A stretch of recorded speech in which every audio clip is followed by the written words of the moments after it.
G'day, it's James here from Espresso Resto, where restored is the new. Today, we're looking at the Isomac Tea Due.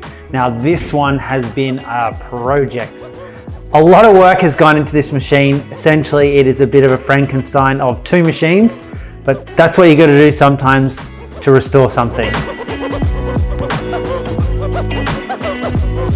It's another classic Italian machine here, all stainless, E61 group, conveniently placed two dials here, steam gauge, boiler pressure gauge, and then the brew pressure gauge, which is really helpful. One, you know that it's heated up. Green light also comes on too, but then when you're doing your shot, you can watch the gauge just to make sure you're getting adequate pressure. If you're not getting enough pressure, your grinds are a little bit too coarse and it's rushing through a little bit too easy. Lever handle on the E61 group, convenient hot water tap and steam tap.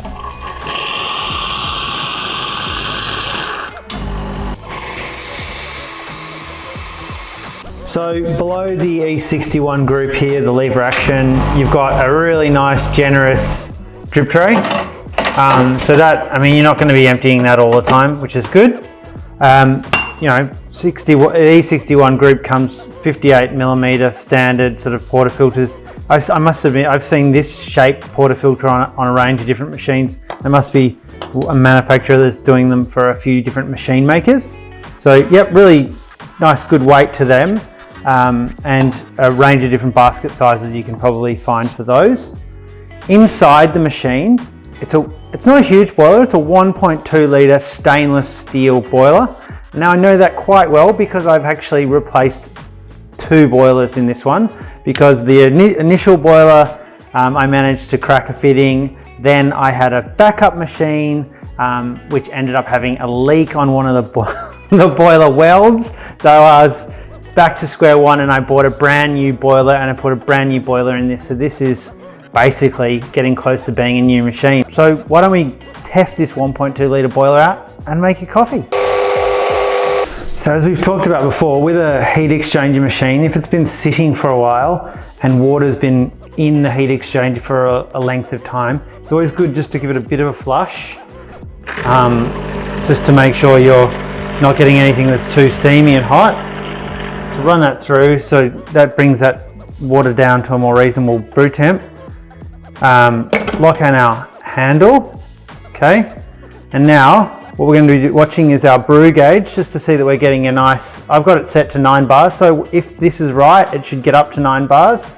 And also, we can use the pre-infuse by not running the pump yet, but cracking this open. So we're going to wet down the grounds and then engage the pump and get a cup. So we're now sitting at our 9 bar max, so the grind's about right. It's a nice pour. And that's about enough for me. So give the wand a bit of a purge, good steam. Nice cool touch wand, so I'm actually touching this and it's just had steam running through it, which is good. And around we go.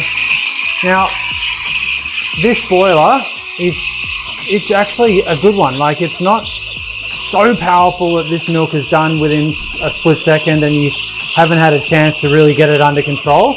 I find it's a really good balance between some of the higher powered machines, but then some machines like, say, a Gaggia Classic. So it's a good mix.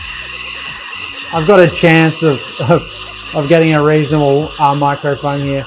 In some of the more powerful machines, I actually do struggle because the milk's hot before you've even had a chance to finish texturing.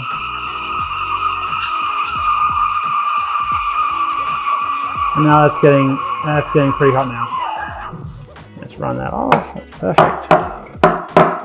Tap, get rid of some of those bigger bubbles because I'm still learning on this machine.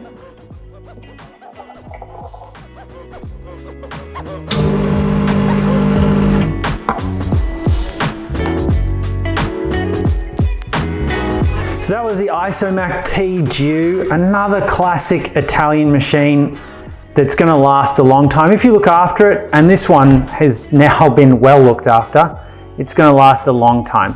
So if you're interested in restored machines or restoring machines, get in touch, because I'm sure we've got something that we can help you out with.